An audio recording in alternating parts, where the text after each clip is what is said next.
এইটো পৰিৱৰ্তনটো ঘটিছে, ভালেই লাগিছে, ভাল লাগিছে। আৰু সেইবাবে আপোনালোককো দৰ্শন পাইছোঁ, মই সেইটো বেছি ভাল পাইছোঁ।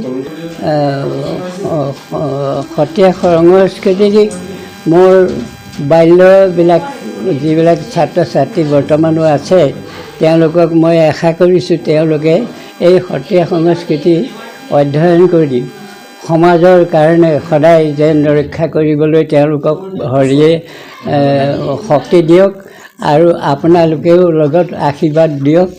দিলে মোৰ সেই ছাত্ৰ ছাত্ৰীসকল সৰ্বতো সময়ৰ কাৰণে তেখেতসকল তেওঁলোকে যাতে এই সমাজৰ সেৱাৰ কৰ্মখিনি সম্পন্ন কৰিব পাৰে।